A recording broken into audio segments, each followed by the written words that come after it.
MP Vijayasai Reddy సంచలన ప్రకటన చేశారు. రాజకీయాల నుంచి తప్పుకుంటున్నట్లు వెల్లడించారు. రాజకీయాల నుంచి తప్పుకుంటున్నా అని తన ఎక్స్ వేదికగా ప్రకటించారు.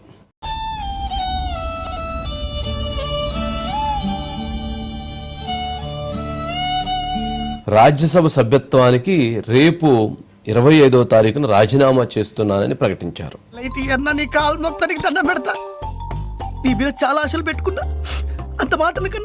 విజయసాయిరెడ్డితో పాటు అయోధ్య రామిరెడ్డి కూడా రాజకీయాల నుంచి తప్పుకుంటున్నట్లు ప్రకటించారు.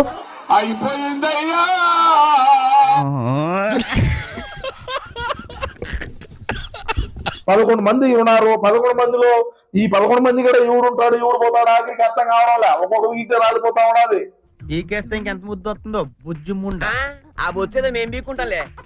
ఇంత కఠినమైనటువంటి ఆలోచన, ఇంత కఠినంగా నిర్ణయం తీసుకోవాలని ఎందుకు అనిపించింది చెప్పను బ్రదర్. అయితే ఇంకా లాస్ట్ పార్టీకి ఎవడు మిగులుతాడు ఈ మాట చేస్తావంటే పోతారు, మొత్తం పోతారు. నువ్వేమో రాజకీయాల నుంచి తప్పుకున్నాను అన్నావు. అన్నయ్య 16 నెలలు జైల్లో ఉన్నాడు. ఇప్పుడు ఏమనగా అన్న రేపో మాపో పోతే ఎవడు పోతాడు అన్నకు తోడుగా?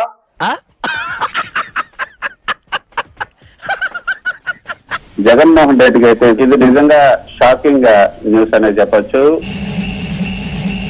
రాజకీయాల నుంచి తప్పుకుంటున్నానంటూ జగన్మోహన్ రెడ్డికి లెఫ్టినెంట్ గా ఉన్నటువంటి విజయసాయి రెడ్డి ఈ విధంగా ప్రకటన చేయటం. వీడి పేరు హ్యాండ్, జమిని రైట్ హ్యాండ్. వాడికి ఒక రైట్ లెఫ్ట్. ఏ రాజకీయ పార్టీలోనూ చేరడం లేదు అని ప్రకటించారు.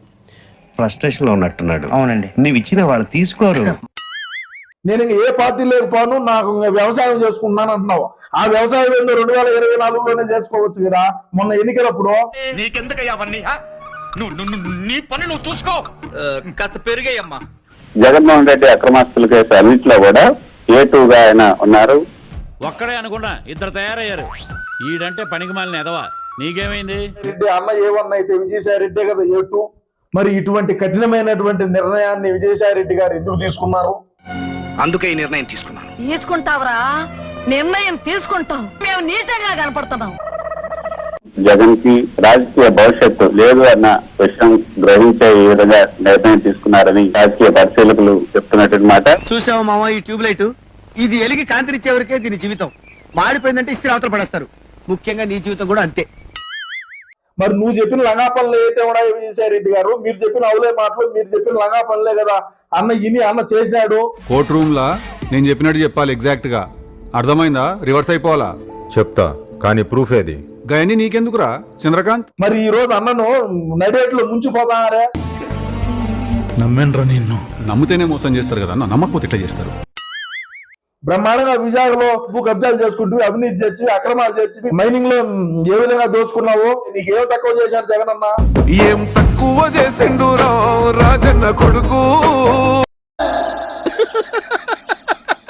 ఏ విధంగా నువ్వు అవినీతి చేసావు, ఏ విధంగా అక్రమాలు చేసావు? ఏ రోజైనా లేదు అన్న ఏమన్నా నువ్వు చేసుకోవద్దు అంటున్నావు, తప్పుడు నిర్ణయాలు ఇస్తున్నావు, నాకు ఈద్దని ఏమన్నా చెప్పినాడా? లేదు అని సత్య మామూలు డేంజర్ కదరా.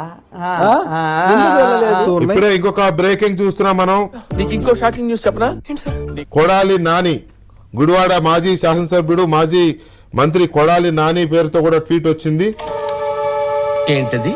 నా ఆరోగ్యం కారణాల దృష్ట్యా రాజకీయాలకు దూరంగా ఉండాలనుకుంటున్నాను. అమ్మయ్యా, మంచి నిర్ణయం తీసుకున్నావు. వెళ్ళి బాబు, వెళ్ళి వెళ్ళి వెళ్ళు. ఈ నెల 25వ తేదీన వైఎస్ఆర్సీపీకి రాజీనామా చేయబోతున్నాను. ఇతని మీద ప్రతి పోలీస్ స్టేషన్ లో మినిమం 10 కేసులున్నాయి. తప్పుతూ సార్, నాకే తెలియదు సార్. నన్ను ఎంతగానో ఆదరించిన గుడివాడ ప్రజలకు కృతజ్ఞతలు తెలియజేస్తున్నాను. ఈ సీమకున్న శని నేటితో బదిలిపోయరా. ఈ ట్వీట్ ను ఒకసారి క్రాస్ చెక్ చేసుకోవాల్సిన అవసరం ఉంది, ఎందుకంటే ఇది వెరిఫైడ్ టిక్ లేదు దీనికి. పెద్ద సమస్య వచ్చి పడిందే. మరి నేనేం చెప్తానంటే, మా పార్టీలో బొక్క ఎవడున్నా ఎవడు లేకన్నా ఏం ఊడేదిలే అయ్యేదిలే. ఏందిరా నువ్వు కోరేది? ఆయన కన్ఫర్మ్ చేసేదే. మీరు మాట్లాడుకుంటే మధ్యలో మేము దేనుకుండేదా? టీ అమ్ముకోవడానికి? మేము పార్టీయే వేరే వాళ్ళ నుంచి పెరుక్కున్నాం. వైఎస్ఆర్ కాంగ్రెస్ పార్టీ అనేది మేము వేరే వాళ్ళ దగ్గర నుంచి పెరుక్కునిందే.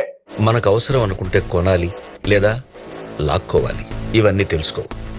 వైఎస్ఆర్సీపీ పార్టీ శివన్న దగ్గర నుంచి లాగిన పార్టీ. బొక్క మీరు ఎవడుంటే ఎవడు లేకంటే లేపేద్దాం సార్. తక్కువ కూట్రపలనే వస్తుంది. దివాకరం నీకు తెలిసిన బాగున్నాడుగా అని గౌరవం. 1 minute ఆశీర్వదించండి మావయ్య.